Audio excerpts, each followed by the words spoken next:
Yo, what is going on YouTube? It's your boy Dan, aka aDrive. I'm bringing you guys our team builder and pregame press conference for week 7 of the NPA. The Minnesota Vikavolts are taking on the Hampshire Haunters and coach Goffies Enigma. Of course, his information will be in the description below. Now, we finally have gotten into a good start so far. I believe we are, what, 4-2? 4-2 so far. A win this week would put us at 5-2, which is quite nice. Goffies struggled a little bit this season. He's got a pretty interesting team, so I'm going to break down his team, our team, and so on and so forth. If you like the awesome shirt I'm wearing and you want to support your Vikavolts, you can check out the description below for the shirts. They are back on sale if you didn't get to grab one in the first run of it. And I'm not wearing a black shirt today because this purple is just so beautiful. It just brings out the color of my eyes. But in all seriousness, let's talk about his team. Volcanion, the mythical, mechanical marvel, whatever it's called. That's actually not right at all. Volcanion's a beast though. It sports an incredible special attack style. A little slow, but that steam eruption can be really problematic if you don't have a good switch into it. So you got to be really careful there. It just hits really hard. But luckily my team has a couple good checks to it. We've got Delmise there, Ghost and Grass type Pokemon, Rapid Spinner, Spin Blocker as well to stop you from Rapid Spinning, which is kind of neat. And it hits really hard too. Likely to bring like an Assault Vest variant if he brings it. Crobat. I don't have the best switch-ins to flying type moves, so Choice Band and Crobat could be really problematic this week. But otherwise Crobat serves as his defogger and hazard remover. He can also just be like U-turn, pivoting options, things like that. Crobat's a hard hitter. If he brings Banded, that's going to be a problem. If he doesn't bring Banded, I have things to handle it either way. Miltank, of course, the big cow that can set up Stealth Rocks pretty fast, actually. Has Body Slam, Earthquake sometimes, Toxic, things like that. Milk Drink can be a little bit annoying to beat at times. Aromatisse, of course. Aromatisse, very difficult to beat at times. Very bulky Pokemon. Can set up Calm Minds. Can just be annoying in general. It's really bulky. Also has Trick Room options.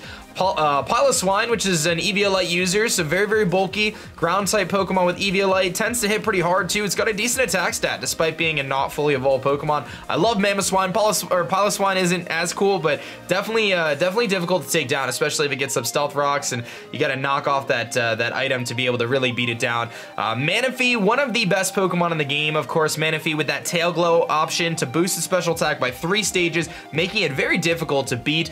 Tail Glow Manaphy is very scary, but we'll talk about the fact that he's kind of got move slot syndrome this week. If he wants to run Tail Glow, he needs Water move, Ice move, and Grass move to cover my team. And even then, it's still a little tricky with Tail Glow, so I'm not quite sure what he's going to do with Manaphy, but we kind of eliminate some of the other trickier sets that it can run, like Z Rain Dance. He's got the Mienshao, which is pretty scary. Fighting type Stab can be really detrimental to teams. This thing gets knockoff, high jump kick, U-turn, poison jab, things like that. Durant, which is surprisingly scary as well, rocking that hustle ability, gets a really big boost. 109 base speed outspeeds my entire team base, basically, so Durant could be kind of problematic, but we should be able to play around it. He's got the Meowstic. Meowstic can be both male or female, the prankster version or the other one. I don't really know much about Meowstic, but it's relatively fast at 104 base speed, but it has lacking of offensive pressure, but it does get dual screens and things like that, so if I see that, that's probably what I'll expect. And last but not least, Emolga, which is just kind of a meme in some ways, but it does get Motor Drive to stop electric type moves, and it does have some shenanigans like Nuzzle, and it can Air Slash flinch you, and it's pretty fast at 103, but otherwise, Emolga's not too scary. So in terms of the big threats that we kind of want to evaluate here on Goffies' team, Volcanion, Delmise, Crobat, those 3, Manaphy, and then I think Durant really kind of round out the ones that I'm the most scared about, and I think those 4 or 5 are ones that he's likely to bring. I think Miltank is a maybe bring, Mienshao is a maybe bring, Piloswine is a maybe bring. I don't expect to see Emolga. Aromatisse versus Miltank, one of the two, I think. Miltank and Piloswine are his only rock setters, so now that we kind of evaluate that, he's got to probably bring one of those. So that's kind of what I'm thinking there. So he's got kind of a weird matchup, and we actually have a decent matchup this week on paper. So let's talk about our team, and I'll go in the order of what I built it. So the first thing I did when I noticed his team was I knew I wanted Vaporeon. Vaporeon is a great response to Volcanion first and foremost. Being able to switch into that Steam Eruption, not get burned because of the Water Absorb is really nice. I'm Calm Nature, so I can actually guaranteed live, if I'm at full health, a Grassium Z Solar Beam from Volcanion. And I know that sounds kind of crazy, but I actually wouldn't be surprised if he brought it, because that's just really the only way to get around Vaporeon, as far as I know, is Solar Beam. But nevertheless, I have Protect as well, and that's why I have Protect on this thing, is to block that Solar Beam just in case he brings it. But really, Vaporeon kind of serves a very weird Pokemon this week for me. It serves as a switch-in, and then I Baton Pass the heck out of there as a momentum grabber. It also gives me an options to Wish support the rest of the team,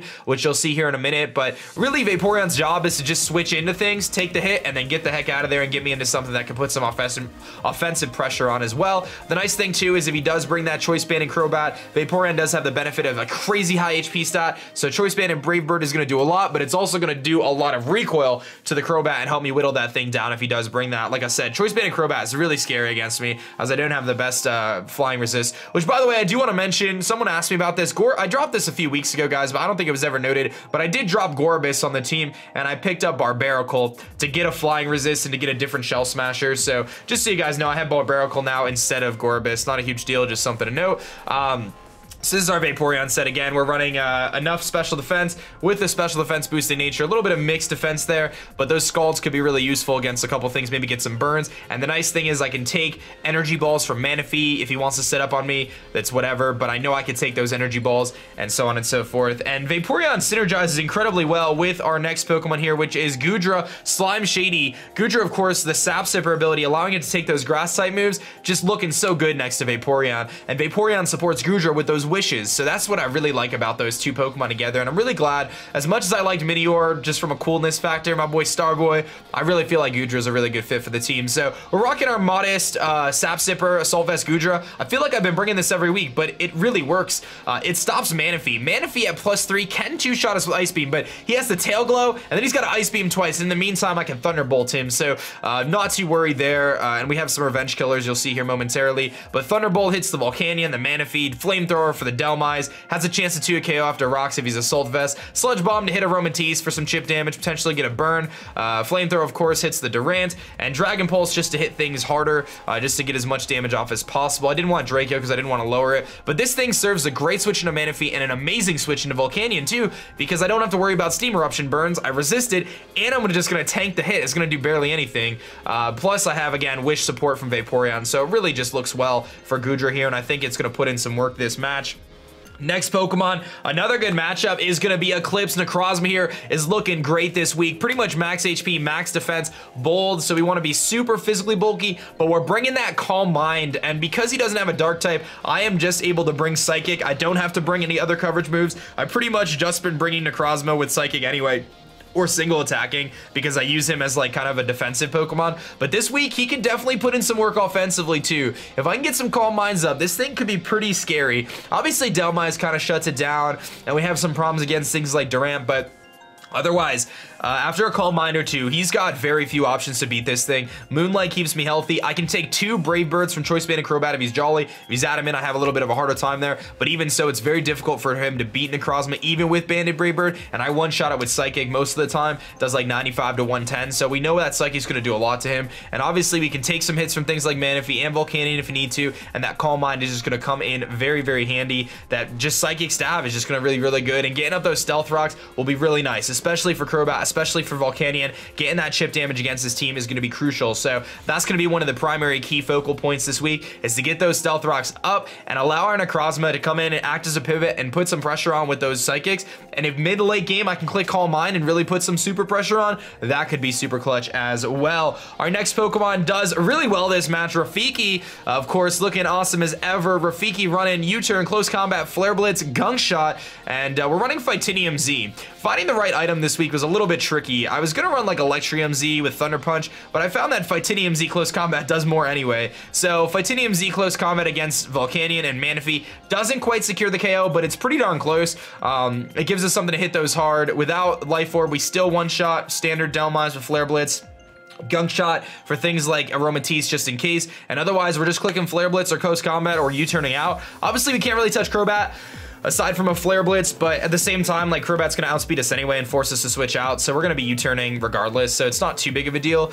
But Rafiki can definitely put some pressure on. His like best fire resist is really gonna be like Volcanion, but I do, like I said, almost one-shot it with Fightinium Z close combat, and then, like, you know what I mean? Like, this thing could definitely put in some work, and one of the nice things is too, like, his main switch in to Rafiki is gonna be that Crobat in a way, because it resists my fighting type stab. So if he but the thing is like, if I'm facing the Volcanion, he's not going to predict a fighting type move against Volcanion if he thinks I could go for like an electric type move like Thunder Punch. So Crobat's not the best switch in there because he's going to have to play some really tough mind games there in terms of switching that Crobat in. So I really like Rafiki this match. I think he can put in some work, and hopefully that Fightinium Z, that all-out pummeling, I'll put in some power work. But the next Pokemon is pretty crucial this week. We're bringing Adept back, our modest adaptability Draco Plate, dropping Dracos all day. Dragalge, Toxic Spikes Draco, Dragon Pulse, Sludge Wave. T-Spikes decimate his team. They decimate his team. He has no way to get rid of them aside from Crobat defogging, which is above the ground, so it doesn't absorb them,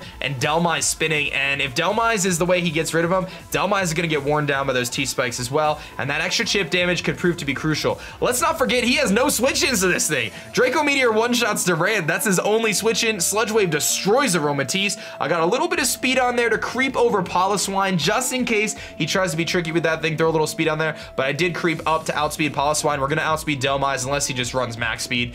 And we'll also outspeed Aromatisse. So this thing could put into work. Not to mention, it's a great switch into Manaphy. It's a great switch into Volcanion. I mean, I know Volcanion could have Earth Power. I know Manaphy could have Ice Beam, but I got a great default special defense stat, and Volcanion's dual stab doesn't really do much to me because I do resist it by being a Dragon type. So Adept is looking good this week, guys. If I could drop a few Dracos, get those T-Spikes up, man, this thing can put in some serious work against Goffies' team. And last but most certainly not least, we debated a lot about this slot, what we're going to bring. Toyed around with a, Agility Vikavolts, which could have been cool. Toyed around with Barbaracle as a flying type resist, but I kind of decided to go with Steve here, the Krookodile, because I felt like Steve could handle Crobat in some ways and also handle a lot of other things and kind of provided like a safety net in case he does bring some Choice Scarf Pokemon. So Steve provides knockoff pressure for things like Dhelmise. It provides Earthquake pressure against things like Volcanion, of course. We've got the Fire Fang there to hit Durant just in case, because if Durant were to set up with like Hone Claws, we don't have anything that can outspeed Durant. So this is the thing that can outspeed it with Fire Fang, so that's really nice as a revenge killer.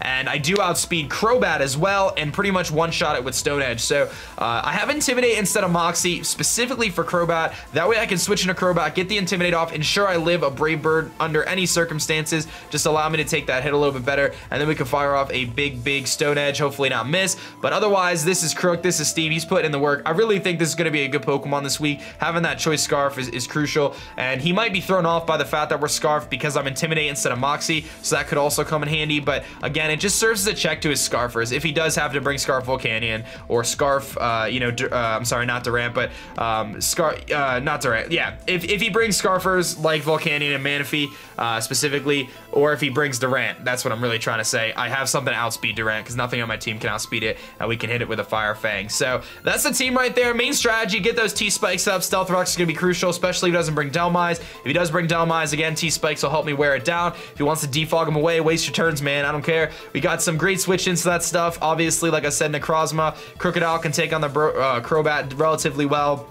Infernape can rip through a lot of his team, especially with those gunk shots against Aromatisse. And we've got Vaporeon Goodra to hold it down from a defensive perspective against Volcanion and Manaphy, which are very scary Pokemon. We're going to have to play smart in this match because he does have some really big threats like that Manaphy. But again, if I can get some chip damage on him, wear him down a little bit, I have those nukes like our Krookodile, like our Fightinium Z Infernape, which can just put in some serious work in an emergency situation. I think we covered our bases. I'm pretty happy with this prep, and hopefully we can pick up a win against Goffies and the Hampshire Haunters. Hit that like button down below if you're excited. I didn't yawn this video, so that's a success for me. Thank you guys for watching. My name is Dan, I'm the coach of your Minnesota Vikavolts, and I'm gonna catch you guys next time. Peace.